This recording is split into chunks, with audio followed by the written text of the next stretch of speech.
Hola a todos y a todas, les saludo esperando que se encuentren muy bien y en este video les voy a mostrar cómo desarrollar un análisis factorial. Para comenzar es importante señalar algunas cosas del análisis factorial. En primer lugar, que es una técnica multivariada reductiva, es decir, nos permite reducir información. En segundo lugar, es una técnica que emplea distintos métodos y así es importante, ¿no?, poder entender qué método debemos usar dependiendo de los objetivos de nuestra investigación. ¿A qué me refiero con los métodos? Es lo que podemos encontrar cuando entramos a lo que tiene que ver con la reducción de dimensiones, ¿cierto? Acá, donde dice factor. ¿Cuáles son los métodos que me refiero? Principalmente los métodos de extracción. Tenemos una serie de métodos de extracción.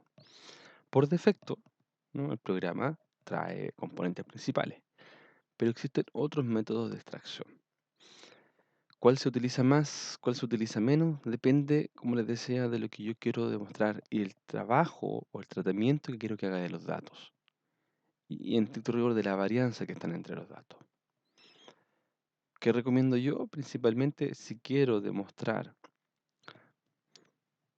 o comprobar que mis datos se agrupan en ciertas dimensiones teóricas que yo he definido previamente, se recomienda trabajar con factorización de ejes principales. Y así también se podría trabajar con máxima verosimilitud. No obstante, si yo no sé cómo se agrupan en dimensiones, podríamos trabajar también con componentes principales. Insisto, todo depende muy bien cómo se quiera trabajar la varianza, ¿no? Recuérdense que cada ítem tiene una varianza total que se compone de una comunalidad, que es lo común que tiene con otros ítems, tiene la especificidad y tiene el error. Por lo tanto, los métodos, esas varianzas las trabajan de manera distinta. Ya. Es decir, esas cosas las tenemos que tener claras. Tenemos que tener claro el método de extracción. En segundo lugar, tenemos que tener claro los métodos de rotación. Y acá también hay una discusión grande, ¿no? En lo que uno puede ver en la revisión teórica que se ha hecho de los análisis factorial que se desarrollan. También se han detectado hartos elementos críticos, ¿no? Porque acá eh, lo que debería hacerse, ¿no?, en estricto rigor, es que cuando uno quiere maximizar la varianza entre los factores, eso también va a depender básicamente del objetivo que yo estoy persiguiendo. Recuerden que la rotación implica maximizar la varianza entre los factores, básicamente ir rotando los datos hasta obtener la máxima distancia entre ellos. Ahora, ¿qué método utilizo? Los que más se utilizan son Varimax, ¿no?, por defecto también podríamos decir. No obstante, también depende de la estructura de los datos con los que yo cuento. Si queremos comprobar las dimensiones teóricas que he definido, se recomiendan los métodos de rotación oblicua, Oblimin o Promax, ¿no? Y si básicamente estoy aventurándome y conociendo cómo se estructuran los datos, se recomienda más bien Varimax. ¿Ok? ¿Qué otra cosa importante puedo configurar acá? Ustedes ya lo saben, ¿no? En estricto rigor yo debería pedir la prueba KMO, que me asegura efectivamente que me va a determinar si los datos se comportan en términos de una estructura factorial. Eso lo debería solicitar siempre. La extracción, como ya lo dijimos, ¿no?, depende de lo que yo quiero demostrar. La rotación, de la misma manera como lo acabamos de mencionar. Y acá es importante también que podemos hacer algunas cosas con los casos perdidos. Ahora bien, vamos a los datos para que los puedan conocer. Estos datos, bueno, corresponden a una encuesta que tiene 38 ítems, ¿no? 38 ítems que miden básicamente la homofobia, ¿no? Entonces queremos ver si estos 38 ítems se agrupan, ¿no?, bajo algunas subdimensiones, ¿no? En estricto rigor no lo sabemos muy bien. Por lo tanto, vamos a hacer un análisis factorial para ver cómo se comportan. O sea, por lo tanto, nos vamos a ir a reducción de dimensiones, factor. Vamos a tomar las preguntas que están implicadas, ¿cierto?, en mi encuesta. Vamos a mostrar el nombre de la variable, las 38, ¿no? Y así vamos a trabajar. Obviamente vamos a pedir la prueba de KMO. Vamos a extraer principalmente componentes principales, ¿no? Importante acá, fíjense que estamos extrayendo números fijos de factores. No es un análisis donde yo quiero comprobar. Si yo quisiera comprobar, y digo, mira, estos 38 ítems, teóricamente yo definí que se agrupaban en 4 factores. Aquí tendría que poner el valor 4 para que se constituya como un análisis factorial confirmatorio. Pero como no lo sé, ¿no? Lo dejamos solamente en las dimensiones que pueda arrojar eh, en el análisis. Rotación Varimax, ¿no? Por lo que ya habíamos dicho, no tenemos claridad de cómo se agrupan. Y acá en opciones lo que yo puedo hacer es básicamente, como les decía, trabajar con los datos perdidos. Los excluyo, los dejo, borro la variable, etc. Y lo que vamos a hacer, vamos a excluir los casos simplemente que tengan valores perdidos. Otra cosa importante que les recomiendo, ordenen por tamaño, ¿no? Finalmente cuando uno obtiene los valores van a aparecer todos desordenados, ordenenlos por tamaño. Y otra cosa importante, podemos borrar los valores de la matriz finalmente que tengan un valor inferior a 0,3. Ya con eso estamos, ¿no? Y podemos correr nuestro análisis factorial y podemos ver cómo funciona. Primero, prueba de KMO, muy bien, ¿no? Tenemos el KMO va por lo general de 0 a 1, se comporta muy bien nuestra KMO, es decir, hay una alta adecuación. Y lo mismo, ¿no? Acá tengo la prueba de Bartlett, que efectivamente es significativa, por lo tanto, tenemos la estructura factorial necesaria para poder desarrollar nuestro análisis factorial, así que con eso estamos súper bien. Segundo, las comunalidades muestran cómo correlaciona cada ítem con el total de la escala. Tenemos ítems que correlacionan muy bien y otros que correlacionan muy bajo. Acá todos correlacionan sobre 0,5.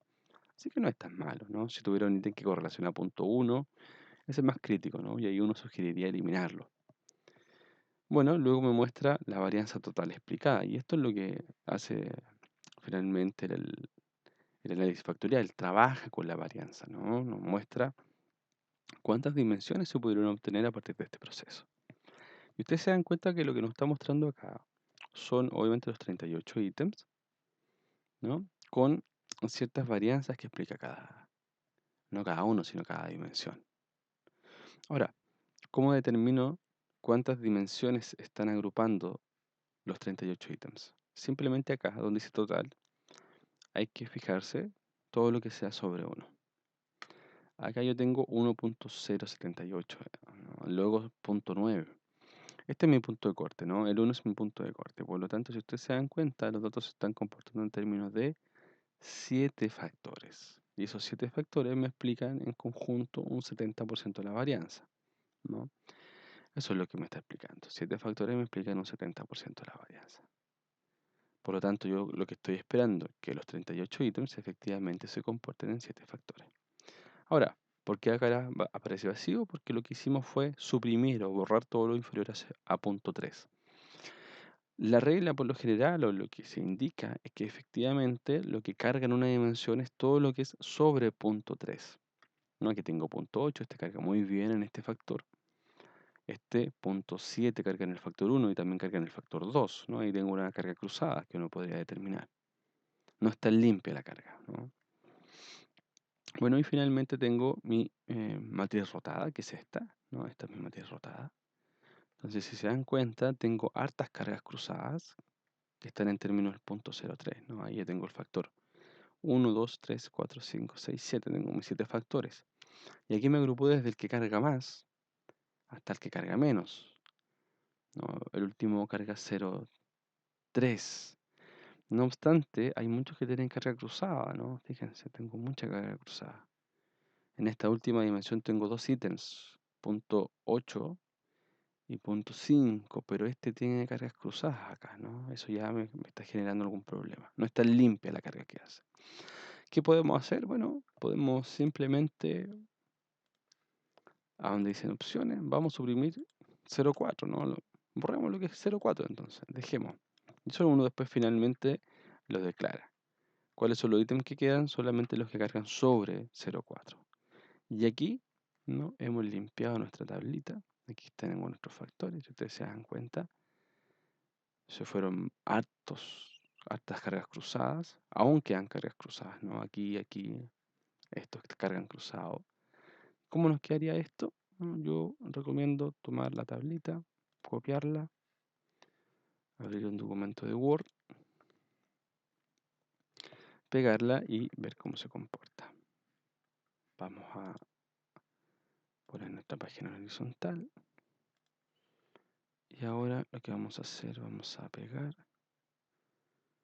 y vamos a reducir el tamaño para ver cómo nos queda esto. Vamos a poner Arial 8. Ah, hasta ajustar a la ventana. Por lo tanto, aquí yo voy a ajustar un poquito algunas cosas, ¿no? Para que efectivamente se pueda ver prácticamente lo que más podamos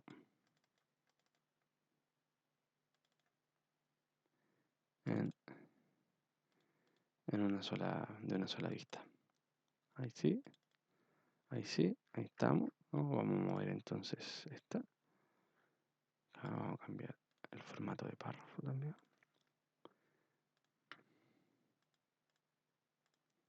Ahí se apretó, vale. Vamos a centrarla y que... Vale, aquí tengo la tabla, ¿no? Anterior. Entonces, si ustedes se dan cuenta, acá se queda mucho más claro, ¿no? Cómo se comportan los datos.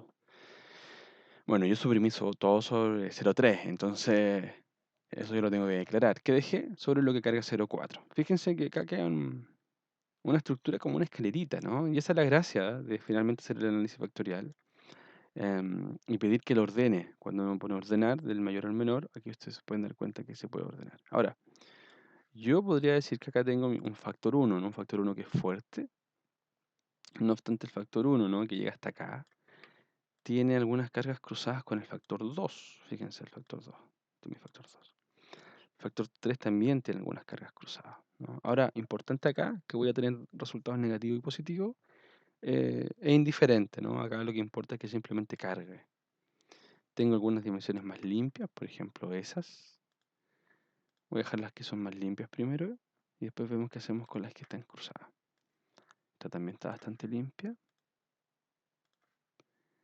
Esta también, aunque tengo ahí un puntito abajo que está complicando, ¿no? Y estas dos que tengo carga cruzada. Entonces, ¿qué hago acá? Yo finalmente lo que puedo hacer es efectivamente señalar que tengo estas dimensiones, ¿no? Así como, pero tengo que señalar que tienen carga cruzada algunos ítems, ¿no? Ahora, ¿por qué eso es tan importante lo de las cargas cruzadas? Usted me preguntará.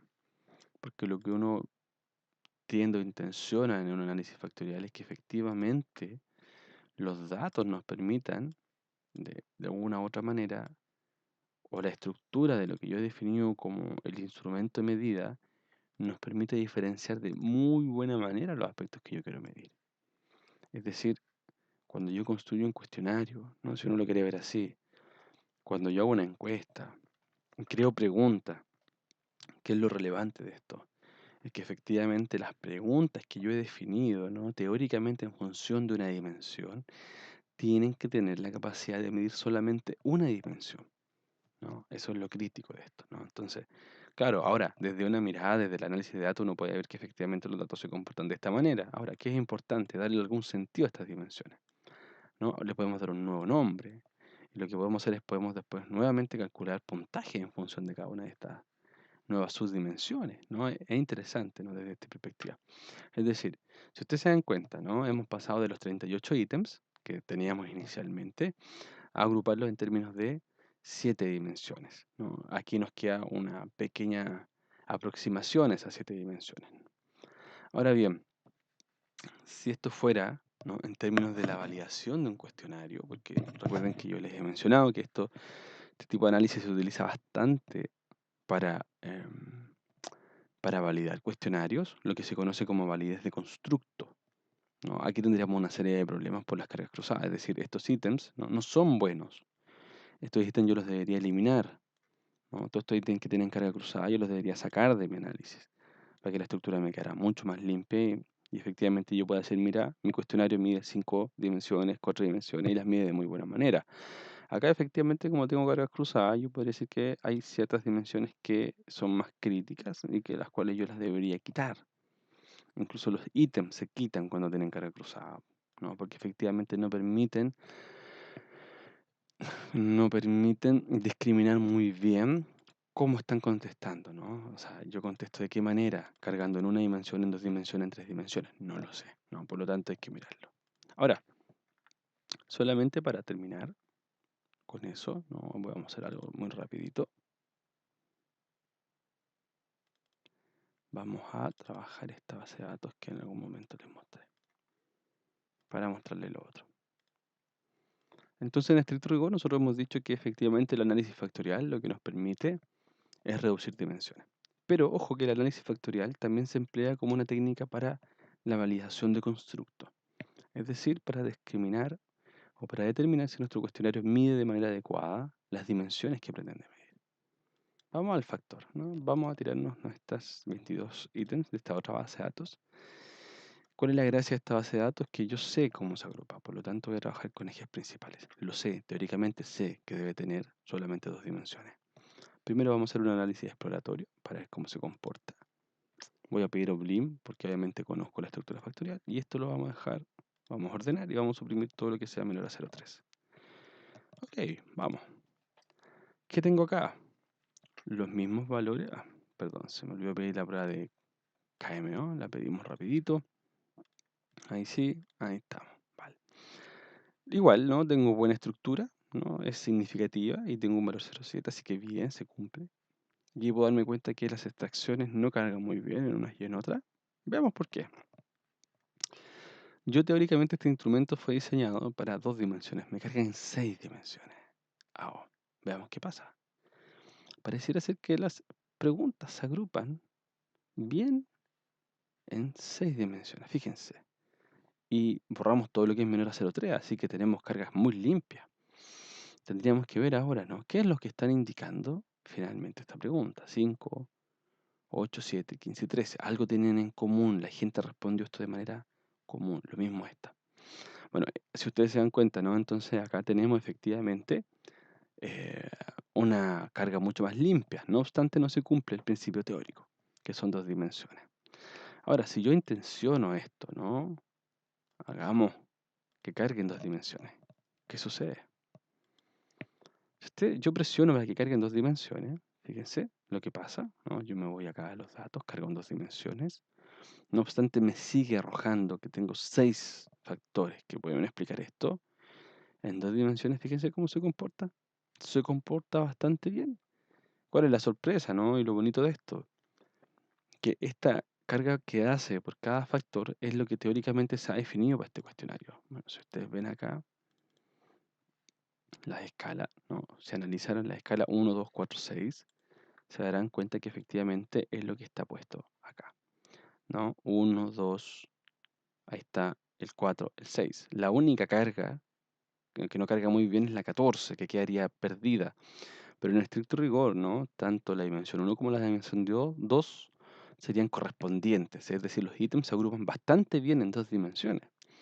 Bueno, y en ese sentido uno también podría hablar de que efectivamente tenemos una buena adecuación eh, factorial, ¿no? En los datos que yo estoy trabajando. Bueno, hasta ahí hemos visto rápidamente lo que era el análisis exploratorio y terminamos con esto de lo confirmatorio. Espero que les haya quedado ¿no? un poquito más claro y bueno, seguiremos avanzando en las siguientes técnicas multivariadas.